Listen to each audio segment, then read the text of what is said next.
Pois bem, bom dia a todos. É com grande satisfação que damos início a mais esse painel tributário preparado pela equipe técnica da CCA Bernardon. No primeiro módulo eu vou tratar da legislação federal, na sequência o colega Luiz Antônio irá falar da legislação estadual e por último o colega André irá falar da legislação previdenciária. Com relação à legislação federal, nós trouxemos aqui duas soluções de consulta ligadas a temas tributários. A primeira dela diz respeito à questão de pagamentos de trabalho temporário. É com muita frequência que a gente recebe consultas aí de clientes questionando se a tributação dos pagamentos feitos para as empresas que fazem a locação de mão de obra, trabalho temporário, se essa tributação para retenções de tributos se dá sobre a totalidade dos valores pagos ou somente sobre a taxa de administração ou o valor da mais-valia que a empresa prestadora entende ser a sua receita tributável. Pois bem, de longa data, a Receita Federal sempre manifestou o entendimento de que no caso de serviços de locação de mão de obra temporária, a tributação se dá sobre a totalidade dos valores pagos pelo tomador de serviço. A solução de consulta número 774, de 27 de setembro de 2021, veio reafirmar mais uma vez esse entendimento da Receita. Então, a solução de consulta, ela trata da locação de mão de obra temporária, empresa de trabalho temporário, base de cálculo, inclusão dos valores destinados a pagamentos de salário dos trabalhadores temporários e encargos sociais a eles relativos e a taxa de agenciamento. Então, a Receita Federal, o parecerista, ele esclarece que a base de cálculo da contribuição para o PIS/PASEP e da COFINS, por extensão, no regime de apuração cumulativa e não cumulativa, é a totalidade da receita bruta, independente da classificação contábil, assim definida pelo Decreto-Lei número 1598 de 1977, com as alterações trazidas pela Lei 12.973. E por último ele conclui que no caso de pessoa jurídica prestadora de serviço de locação de mão de obra temporária, empresa de trabalho temporário, regida pela Lei 6.019 de 1974, a base de cálculo da contribuição para o PIS e da COFINS, tanto no regime da apuração cumulativa quanto no regime de apuração não cumulativa, abrange todos os valores recebidos da pessoa jurídica ou do cliente, na situação de tomador de serviço, a título de valor contratual da prestação de serviço, daí como os valores referentes às obrigações trabalhistas e fiscais, valor referente à taxa de agenciamento da prestação de serviço e locação à disposição dos trabalhadores temporários.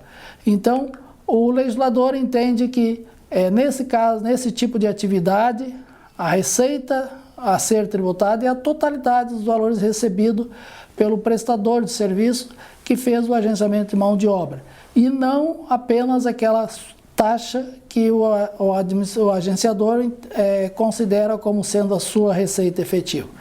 Então, para fins de retenção de tributos, vale a mesma matéria em termos de tributação. A retenção se dá sobre o total e não somente sobre a parte da taxa efetiva que é destacada nas notas fiscais. Agora, dentro ainda do tema da legislação federal, nós temos uma outra solução de consulta, essa já é um pouco mais antiga, é de março desse ano, mas é de um tema que nós temos recebido algumas consultas nos últimos tempos. Trata do valor, questão de tributação de imóveis, né, pelas empresas que se dedicam à atividade imobiliária e que são tributadas pelo lucro presumido. E é uma discussão antiga, diz respeito à alienação daqueles imóveis que estavam alocados em propriedade para investimento ou no ativo imobilizado e que estava destinado à locação. Então, uma vez destinado à locação, o imóvel não estava no estoque, ele estava gerando rendas dentro do objeto da pessoa jurídica, que é a atividade imobiliária, ou seja, a atividade imobiliária engloba a incorporação, a construção, a locação, né, o arrendamento. E, nesse caso, se o imóvel não estava no estoque, estava gerando rendas de locação, vem aquelas indagações antigas sobre qual o tratamento tributário na hora da venda desse imóvel por uma empresa tributada pelo lucro presumido. Se tributação como ganho de capital, onde seria tributado pelo imposto de renda e para a construção social a diferença entre o valor da venda e o residual, o custo contábil do ativo imobilizado ou propriedade para investimento, ou se seria tributado como uma mercadoria, como um bem do estoque, com aquelas bases reduzidas de 8% para imposto de renda, 12% para contribuição social e, além disso, fazendo incidir mais as contribuições para o PIS e da COFINS. Pois bem, durante muito tempo a Receita Federal sempre externava entendimentos de que a tributação dos imóveis que estavam locados e classificados no ativo imobilizado ou propriedade para investimento era como ganho de capital, certo? Então foi uma discussão de muitos anos. Agora, ultimamente, a Receita Federal passou a reconhecer que, de fato, as empresas que se dedicam à atividade imobiliária podem sim fazer a reclassificação dos bens do ativo imobilizado ou propriedade para investimento para estoque e vendê-los e tributar como mercadoria, tributando na base de cálculo de 8% para imposto de renda, 12% para contribuição social e fazendo incidir as contribuições do PIS e da COFINS, ao invés de tributar como ganho de capital.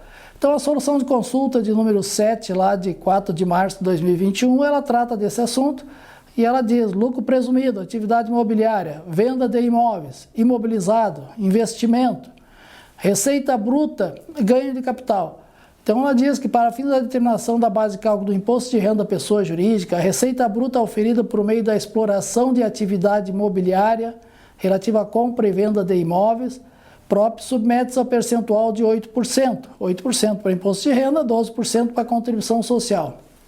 E a solução de consulta vai além, ela diz: essa forma de tributação subsiste ainda que os imóveis vendidos tenham sido utilizados anteriormente para locação a terceiros, se essa atividade constituir objeto da pessoa jurídica, hipótese em que as receitas dela decorrente compõem o resultado operacional e a receita bruta da pessoa jurídica.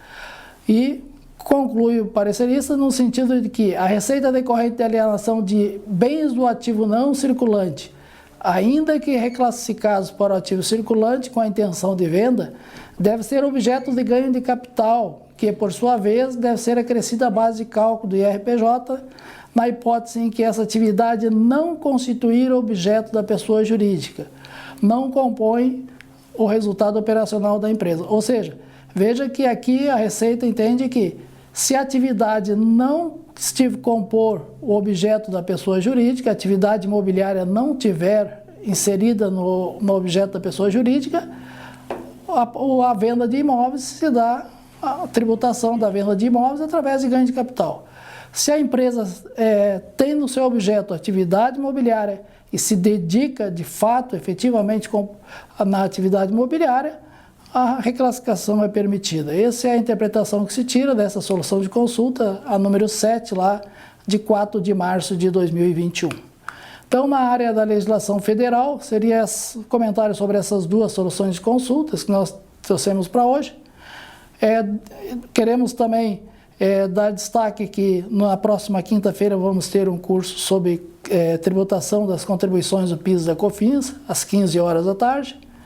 E desejamos então a todos uma ótima semana. Deixamos em aberto também a questão de consultas, se houver. Um abraço a todos.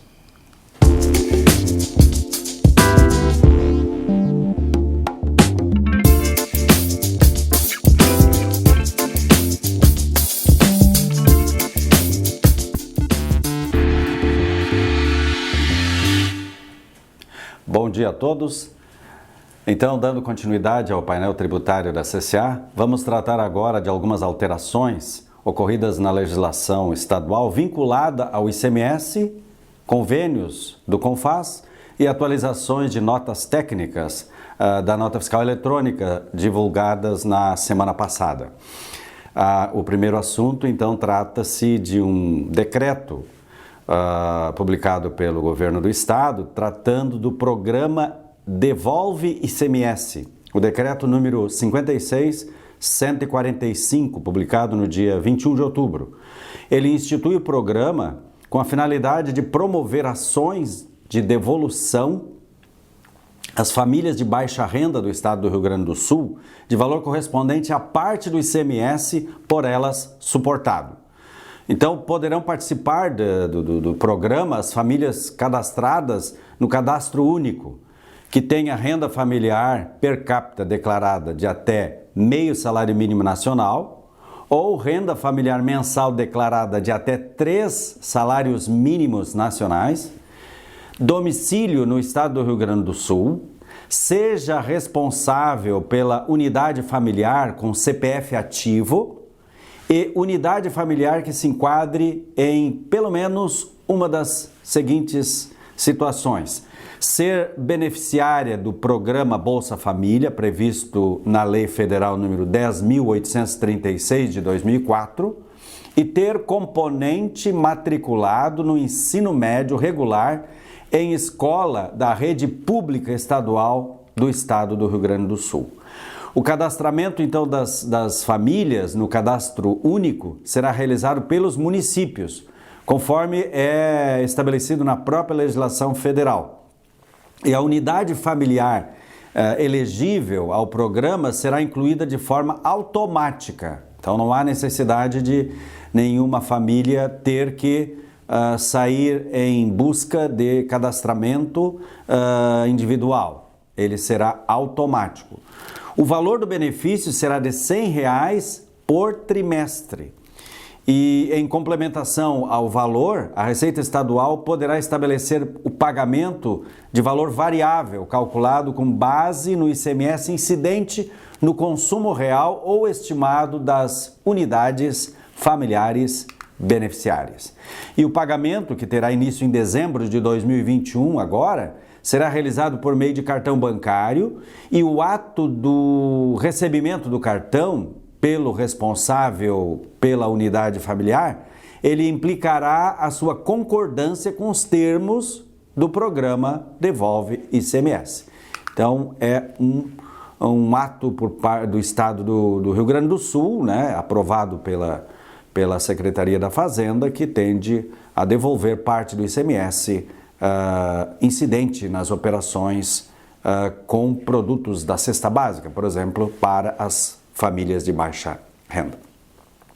O segundo decreto, 56.139, ele trata da querosene de aviação, altera os parâmetros para a definição dos percentuais da carga tributária do ICMS referente à base de cálculo do imposto nas saídas internas deste produto, conforme prevê o regulamento do ICMS.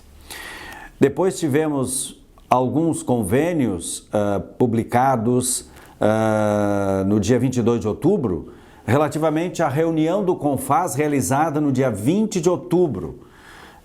Para o estado do Rio Grande do Sul, nós separamos 2 convênios que interessam diretamente. Claro que todos os convênios são aprovados, né, pelas unidades federadas, né, em reunião do CONFAS, necessitando posteriormente a ratificação por parte de cada estado.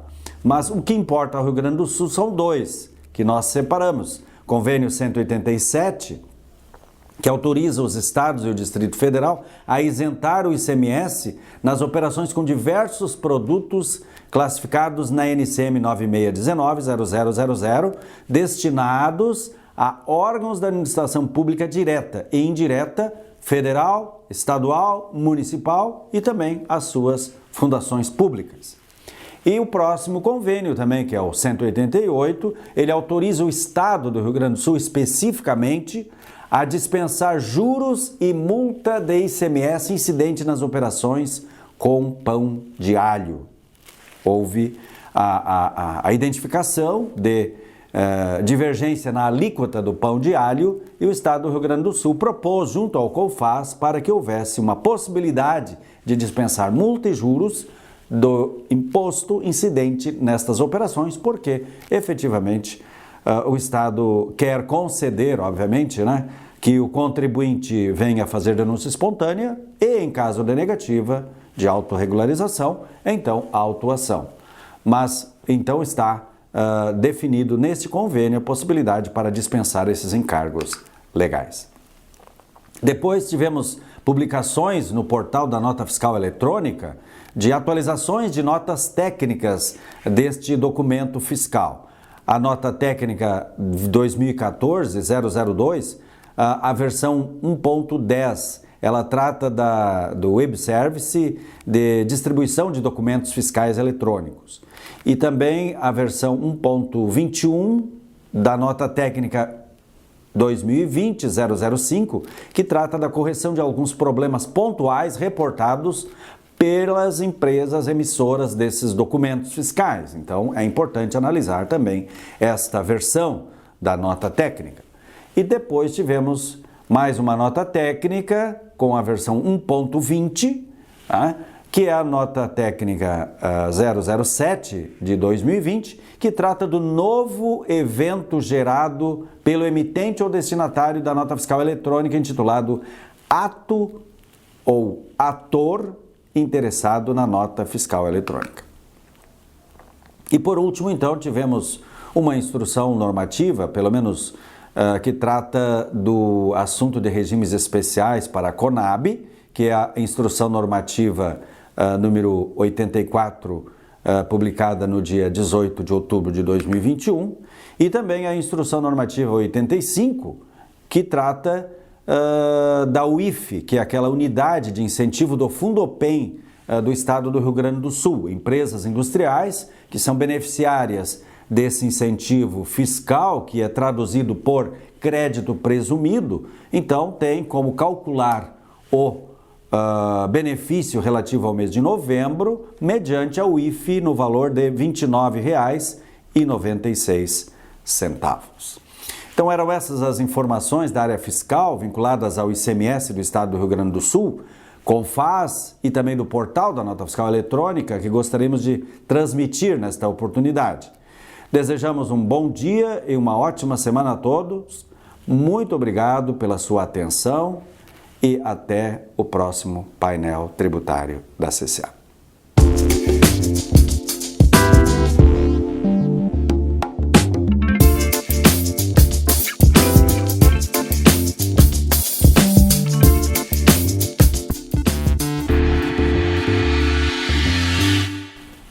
Bom dia a todos, meu nome é André Bock da Silva, vou dar continuidade ao nosso painel tributário. Desde ontem, dia 25 de outubro, está disponível no módulo simplificado do E-Social a ferramenta que permite ao segurado especial prestar as informações da comercialização da sua produção rural ou da remuneração de seus segurados, seus empregados. Para quem não recorda, o segurado especial é aquele trabalhador rural que exerce atividade agropecuária individualmente ou em regime de economia familiar, ou como pescador artesanal, ou mesmo em outras atividades definidas em lei. Ele pode contratar empregados por prazo determinado, desde que a soma dos dias de trabalho de todos os empregados seja de no máximo 120 dias no ano.